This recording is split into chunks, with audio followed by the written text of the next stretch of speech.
ça. Merci beaucoup. En fait, il faut que quelqu'un le fasse un jour. Et ça nous est tombé sur la tête. Notre groupe a pris la peine de se déplacer un peu partout pour apprendre ces technologies. Eh bien, aujourd'hui, notre équipe, composée des 3 noms qui s'affichent, a travaillé depuis bien avant 2017 pour avoir ces technologies dans notre pays, pour l'apprendre, la ramener, mais aussi former les Marocains, former d'autres médecins marocains sur place pour la thermoablation. Quand on dit thermoablation, il y a plusieurs techniques, mais aujourd'hui, nous allons parler de la radiofréquence et de ce qui s'est passé et on en est où au Maroc aujourd'hui dans la prise en charge des nodules, je répète, bénins de la thyroïde. La thermoablation, la radiofréquence a connu le jour grâce à cet homme, professeur Beck. La première ou le premier traitement par radio RFA a été fait en juin 2002. 15 années plus tard, ce professeur de radiologie a fait sortir les premières guidelines de la prise en charge par radiofréquence des nodules de la thyroïde. Et ce sont toujours et encore à ce jour les guidelines utilisées à l'échelle mondiale pour traiter par radiofréquence un nodule bénin de la thyroïde. Cet homme que je tiens aujourd'hui publiquement à remercier de nous avoir accueillis dans son équipe et de nous avoir initiés à la thermoablation en octobre 2017. Dans son équipe, nous étions très bien accueillis et on faisait partie vraiment d'une famille coréenne qui est depuis ce temps la nôtre et avec qui on garde de forts contacts. Donc, avant de passer à la technique, à la procédure, que représente le nodule de la thyroïde dans la pathologie endocrinienne ou dans toutes les autres pathologies, et pourquoi on en parle maintenant de plus en plus? Eh bien, vous connaissez très bien cette représentation qui dit que à la palpation, on détecte 10% des nodules thyroïdiens qu'on doit détecter. Et quand on passe à l'échographie, dans la population générale, on retrouve jusqu'à 68% de personnes qui ont un nodule thyroïdien. Donc si on prend 100 personnes de cette salle, eh bien, les 2/3 auront un nodule de la thyroïde qu'ils ignorent. Ceci, s'il vous plaît.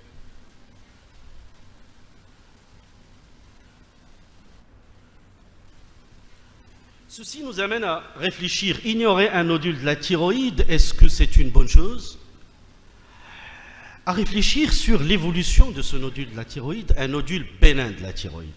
Donc, dans cette étude, et c'est la seule depuis quelque temps, c'est la seule étude, s'il vous plaît, qui a montré que sur 5 années,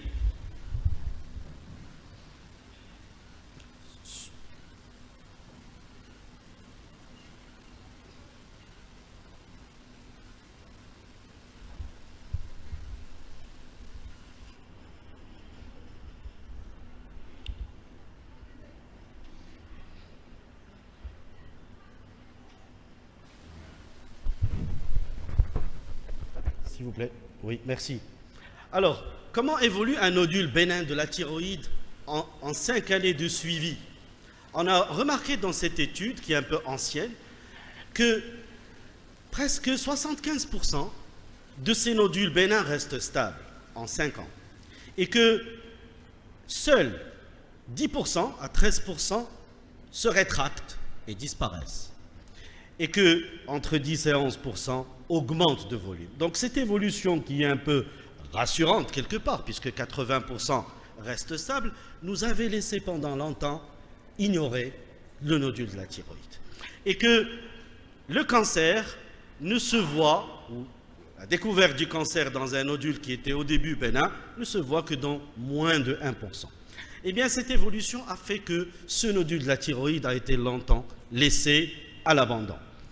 Il a été laissé à l'abandon puisque des fois il est asymptomatique et on le voit comme ça. Ce sont les nodules que vous voyez à vos consultations, comme chez nous, un MEL, et puis ici une autre patiente avec un nodule comme ça, et qui, quand on le voyait, avant on disait allez-y, ce nodule doit être opéré, mais il est asymptomatique. Le patient ou la patiente, généralement, comme chez vous, refuse de premier abord la chirurgie. Voilà un autre nodule, et voilà, ce sont des nodules au Doppler qui sont vascularisés.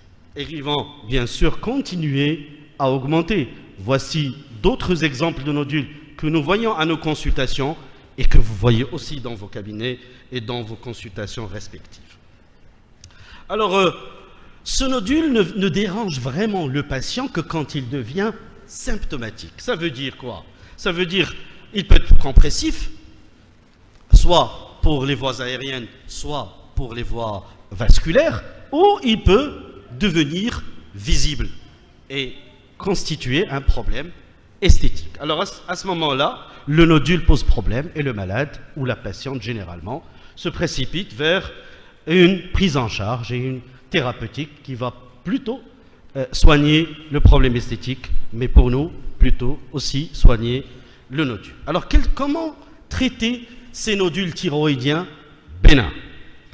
Quelles sont les modalités thérapeutiques? Depuis toujours, la chirurgie était là. Elle va rester. Aujourd'hui, la chirurgie reste le traitement, un traitement de choix des nodules de la thyroïde.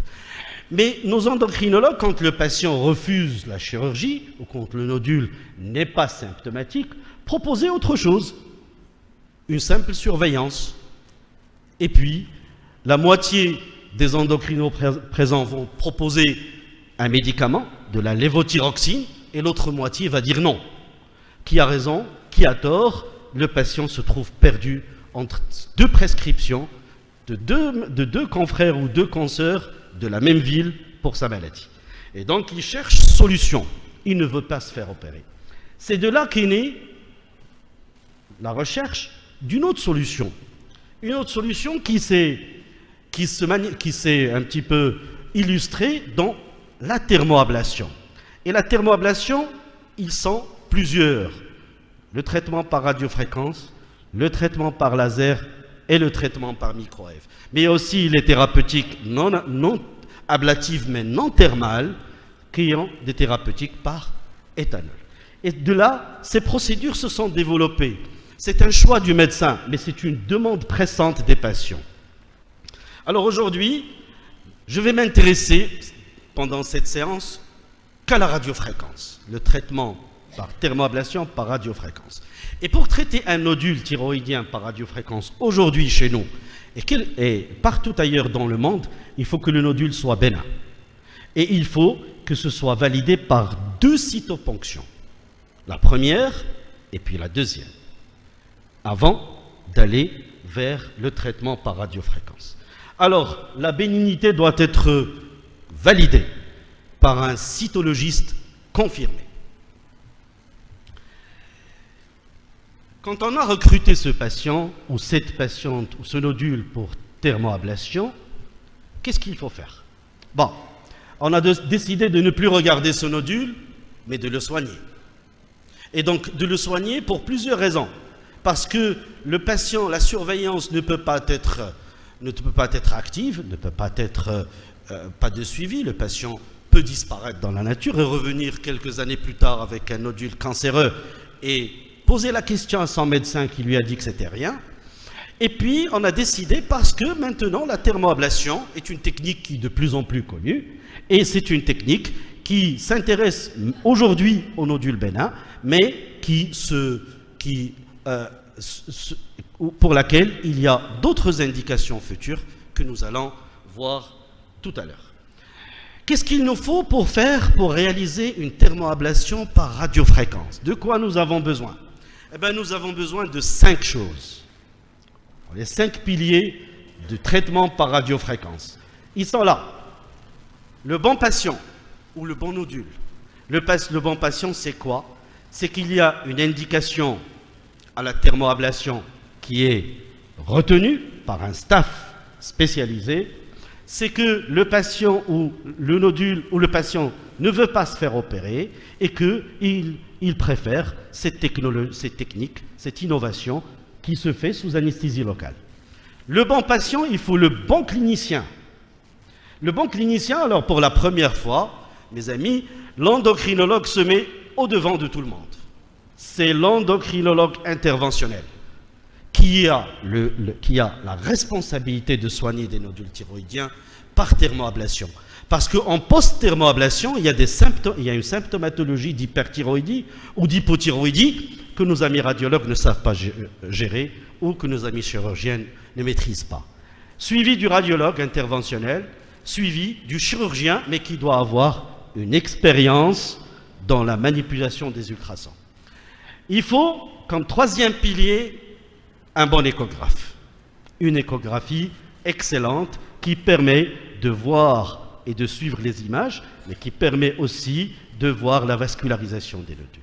Il faut un générateur de radiofréquence et une électrode qui est dédiée à ça, qui est faite pour ça. Donc ce sont là les 5 piliers pour démarrer, nécessaires pour faire un traitement par radiofréquence. Mais il faut aussi une grande maîtrise de l'anatomie de la thyroïde, de l'anatomie cervicale, mais surtout de l'écho-anatomie. Cette écho-anatomie nous permet de délimiter les zones dangereuses à risque. Et c'est le triangle à risque qu'il faut voir devant chaque nodule de la thyroïde, mais aussi voir le paquet vasculo et surtout nerveux, le nerf vague. Parce que toucher ces structures génère des complications qui peuvent être permanentes. Tout ceci, c'est l'électrode qui génère de la chaleur, va se situer généralement entre ces deux structures vitales. Donc, la bonne maîtrise de l'écho-anatomie est importante pour faire une thermoablation. Quelle est la technique de ce traitement par radiofréquence? Eh bien, on met le malade en position couchée, on fait une anesthésie locale au niveau de la peau et au niveau de la capsule de la thyroïde, et puis on fait aussi une hydrodissection pour éloigner les structures vitales du nodule par du sérum glucosé, et notre procédure, comme dans le monde, se fait par voie transsismique. Les autres voies ne sont pas retenues dans les recommandations mondiales. Et la technique se fait par ce qu'on appelle une technique de moving shoot, qui permet de traiter zone par zone en reculant au sein du nodule. Le patient, après, il sort avec de la glace sur le cou et bien sûr des analgésiques et parfois même des corticoïdes quand c'est nécessaire. Alors, apprendre ceci veut dire se former dans une équipe qui a vocation à manipuler, à maîtriser. Ici, nous étions chez le professeur Beck, et bien sûr, c'est une technique qui nécessite beaucoup de rigueur et beaucoup de précautions. Alors, elle se fait en quoi? On traite zone par zone à partir du bas du nodule par l'électrode, et on dépose de l'énergie en soignant du bas vers le haut jusqu'à ce qu'on aura terminé tout le nodule et traité tout le nodule. Alors, comment se passe tout ceci? Voici sur cette vidéo d'en haut comment l'électrode soigne le nodule de la thyroïde. Vous voyez qu'il y a de la coagulation de l'énergie qui est déposée par petites bulles ici. Voilà. Et puis, il faut faire, sur l'échographie, ça apparaît comme ça, et puis il faut faire des mouvements dans le nodule. C'est ce qu'on appelle les mouvements de moving shoot. Il faut soigner, reculer, et en reculant, on génère plus de destruction du nodule thyroïdien. Et donc voilà la technique de moving shoot. Alors quand on aura fini tout le nodule, on passe cette partie, on passe à une autre partie, on avance centimètre par centimètre à l'intérieur du nodule pour soigner et détruire toute cette structure nodulaire bénigne. Voilà, vous voyez l'électrode dépose de l'énergie par des petites zones, ce qu'on appelle des zones d'ablation. Et à l'échographie, on a cet aspect quand on dépose de l'énergie. Donc voilà ce qui se passe, comment ça se passe un traitement par radiofréquence in vivo. Donc ça c'est juste dans les démonstrations. Alors sur votre échographe, vous allez voir ça. Vous allez voir des bulles, des destructions du parenchyme nodulaire que vous allez suivre en temps réel jusqu'à ce qu'on aura soigné tout le nodule. Alors voilà, on passe d'une zone à une autre en remontant vers le haut pour avoir la certitude de soigner le nodule.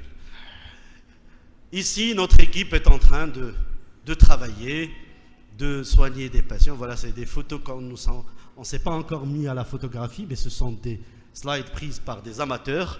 Ici, on voit Nadia, Halima et moi-même en train de travailler en équipe, parce que la prise en charge de ce genre de nodule nécessite un staff qui suit directement sur écran ce qui se passe et qui corrige quand c'est nécessaire.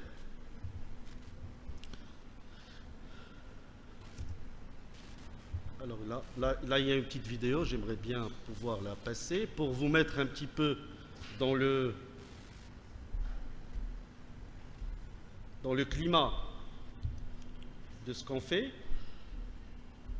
Comment fais passer cette vidéo, s'il te plaît?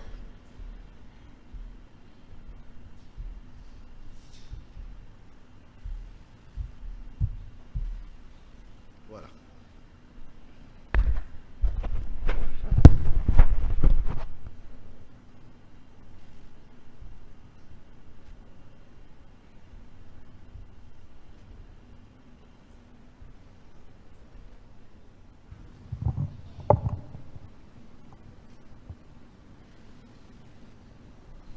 Vous pouvez m'aider.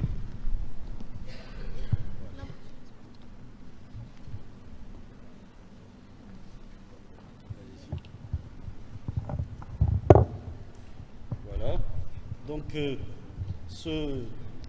voilà, c'est une discussion de staff devant un nodule thyroïdien qu'on est en train de soigner à tour de rôle. Et donc, toute l'équipe est autour du patient pour soigner ce genre de nodule. Donc, c'est une discussion collégiale qui se fait et on rectifie les décisions au fur et à mesure que le patient ou le nodule est traité.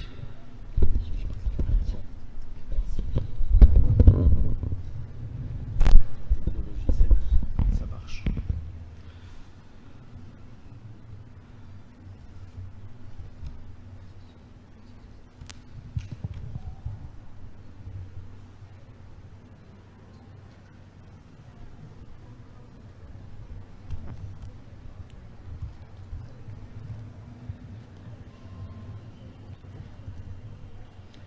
Bien sûr, 2 heures plus tard, nos patients sortent avec un petit pansement sur le cou et qu'ils enlèvent le lendemain, le soir même ou le lendemain.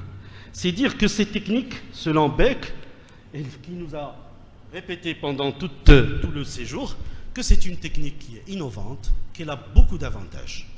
Les avantages, c'est qu'il n'y a pas de cicatrice, il y a une anesthésie locale, il y a des résultats cliniques très évidents, une bonne qualité de vie, ça réduit les complications de la chirurgie, un retour rapide à l'activité normale. Le lendemain, 2 jours plus tard, le patient peut reprendre son travail. Aucun besoin de prendre de la lévothyroxine à vie, ce qu'on fait en post-chirurgie, et que le traitement par radiofréquence se localise ou soigne le nodule et pas la thyroïde. C'est quoi l'effet de cette thermoablation sur les tissus, sur le nodule? Qu'est-ce qu'elle fait? Eh bien, regardez, l'électrode détruit le nodule par la chaleur et donc détruit l'architecture du nodule qui perd son architecture initiale, perd son élasticité, mais surtout elle détruit la vascularisation du nodule, ce qui prive le nodule d'oxygène, de nourriture, de vaisseaux, et les cellules non touchées par la chaleur finissent par se détruire et par s'apoptosie.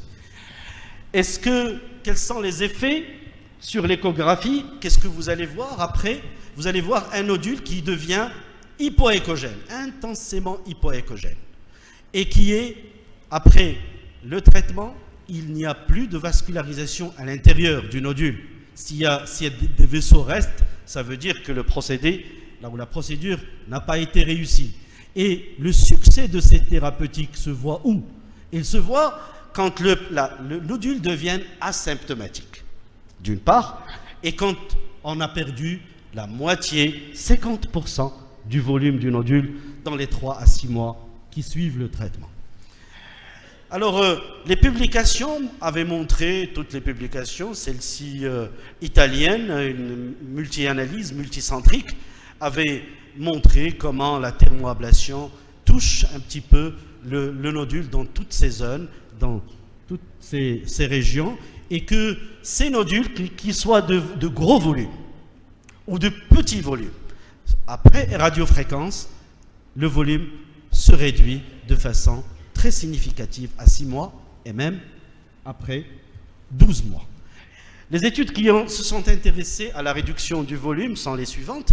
Alors on voit que tous ces auteurs, Beck, Spiezza, De Andrea et les autres, avaient montré qu'il y a une réduction qui va jusqu'à 80% du volume du nodule initial après traitement par radiofréquence, 12 mois plus tard. 6 mois plus tard, il y a aussi des études qui ont montré que la réduction était aussi importante et atteint 80%.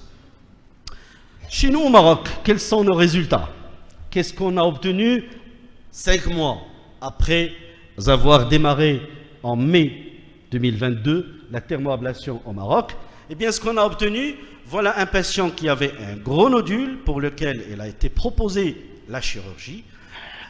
On l'a traité par radiofréquence. Le résultat, 3 mois plus tard, peut-être, est celui que vous voyez ici. Le nodule est très hypoéchogène et le volume, il s'est réduit nettement. On n'est pas encore au calcul du pourcentage de réduction, mais ce qui est important pour ce patient, Hamid, c'est que son nodule est avasculaire. Il n'y a plus de vaisseau au Doppler à l'intérieur du nodule. Et donc ce nodule va continuer au fil des mois de disparaître, de se rétracter et donc finalement de disparaître. Donc ce nodule qui était indiqué pour chirurgie et que le patient a refusé, cherché une alternative, nous a été adressé par un collègue et pour lequel la thermoablation a solutionné son problème. Regardez la thyroïde saine qui se remet comme une éponge, qui était pressée, qui était sous pression et qui se remet à sa place. Plus le nodule se rétracte, plus la thyroïde saine reprend sa place et donc pas besoin de mettre le patient sous lévothyroxine après traitement. Un autre cas clinique, un nodule de Sarah qui est devenu comme ça après thermoablation et qui continue à se rétracter. Voilà pour Sarah. La réussite de l'efficacité de notre traitement, c'est qu'au Doppler, il n'y a pas de vaisseau à l'intérieur du nodule. Il n'y en a plus. Et donc, c'est la réussite de la procédure. Voilà notre dossier d'une patiente, un nodule ou des nodules qu'on a soignés par thermoablation. Excusez la qualité de l'image, on ne s'est pas encore mis à la photographie. Voilà le nodule de notre patiente après thermoablation. Qu'est-ce qu'il est devenu? Et surtout pour nous, ce qui nous intéresse, c'est ça. C'est qu'il n'y ait plus de vascularisation intranodulaire après thermoablation. La réduction du volume, c'est pour quand on aura bouclé la première année de traitement par radiofréquence. Alors, ces résultats qui sont pour nous très encourageants avaient déjà donné chez des patients, on n'a pas pris de slide, j'emprunte celle-ci à StarMed, avait donné déjà des disparitions complètes du relief du nodule thyroïdien et donc ce qui était symptomatique est devenu asymptomatique. Et d'ailleurs, certaines patientes ne voulaient même pas revenir avaient oublié le rendez-vous de consultation puisqu'ils ne voient plus rien sur le coup. Donc il a fallu vraiment les appeler et les rappeler pour qu'ils reviennent pour une consultation de contrôle. Mais ces réussites, on a eu quand même des situations où, pour certains gros nodules, il y a nécessité de faire une deuxième session de traitement, ou une deuxième séance de traitement par radiofréquence. Ces nodules, je vous projette celui-là, où la thermoablation avait intéressé le milieu du nodule, et on a une bande de tissu sain qui est ici et là, d'accord? Et quand on met le Doppler, on voit que ces zones, la zone qui a été traitée correctement, c'est une zone qui est avasculaire, mais la zone vasculaire, c'est une zone qui est vivante du nodule et qui risque de repousser par la suite. Donc, dans ces situations, quand il y a de très gros nodules, il y a nécessité de faire 2 séances de thermoablation espacées de 6 mois ou de 1 année. Je rappelle que Beck avait besoin, pour certains patients, de 3 séances. Et d'autres auteurs avaient besoin de 6 séances pour certains nodules de la thyroïde. Donc, dans notre situation, on a 2-3 patients qui ont besoin de ça. Alors, on a besoin de ces séances, 2 séances, quand on a des formes comme ça. Après, 1 année plus tard, on a le cou qui se rétracte, mais qui reste encore proéminent, et donc le nodule reste symptomatique. Est-ce que le traitement par radiofréquence présente des dangers pour le patient ou des complications? Oui, quelques complications ont été recensées dans cette analyse multicentrique qui a été faite en Corée du Sud, et vous voyez une perte de voix, une raucité de la voix qui est des fois transitoire, qui peut durer quelques heures à quelques mois quand on touche le nerf récurrent ou le nerf vague. Il y a eu des problèmes cutanés, de brûlures cutanées ou des infections quand l'équipe ne maîtrise pas certains gestes d'asepsie. Certaines formes mineures de vomissements, de céphalées ont été observées, et aussi ont été observés des dysfonctionnements thyroïdiens. Quand vous détruisez des nodules thyroïdiens, vous détruisez des cellules thyroïdiennes, et donc dans la semaine, le malade peut présenter un tableau d'hyperthyroïdie qu'il faut savoir gérer en attendant que ce relargage hormonal disparaisse. Des formes d'hypothyroïdisme post-procédure ont été observées. Alors, c'est quoi le futur pour cette thermoablation, et quelles sont les recommandations de 2022? Plusieurs sociétés savantes maintenant travaillent sur l'élaboration d'un consensus mondial. Ce travail de l'année dernière a abouti à déjà des changements dans les premières guidelines de 2017. Alors qu'à un moment, on avait besoin de 2 cytoponctions pour faire de la thermoablation à un nodule bénin de la thyroïde, aujourd'hui, si le nodule est symptomatique ou visible, aussi le nodule est autonome, les nodules chauds toxiques aussi bénéficient beaucoup de cette thermoablation, et on en a traité avec Mme Hakam et Mme Nadia Rissassi 2 nodules chauds la semaine dernière. Alors le changement, c'est déjà, si vous avez un risque échographique de malignité qui est faible, une seule cytoponction est suffisante et on passe à la thermoablation.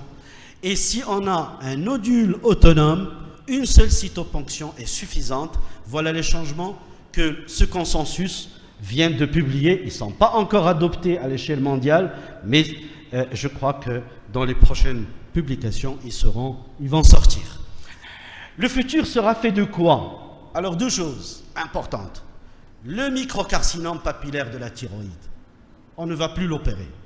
On va le traiter par radiofréquence. Et l'adénome parathyroïdien, voilà des essais en Corée et ailleurs qui montrent que ces 2 pathologies de la région thyroïdienne peuvent être traitées par radiofréquence. Le microcarcinome papillaire, quand il est comme ça, ne nécessite pas plus de chirurgie. Selon les équipes, j'ai emprunté cette slide au congrès américain sur la thyroïdologie, où elle a été présentée, et qui a montré que la thermoablation peut être utilisée dans les microcarcinomes, et même elle fait mieux que la chirurgie. Elle fait mieux que la chirurgie parce qu'il n'y a pas beaucoup d'hospitalisation, parce qu'il n'y a pas de complications, parce qu'on ne fait pas d'irathérapie, parce que. Voilà. Eh bien, ceci vous invite aussi à rejoindre cette équipe pour aller de l'avant vers l'endocrinologie interventionnelle. Vous êtes tous les bienvenus. À cette équipe, vous êtes tous les bienvenus pour qu'on puisse faire des choses ensemble. Ces choses ensemble qui avaient mérité après un bon dîner préparé par le professeur Beck. Je vous remercie.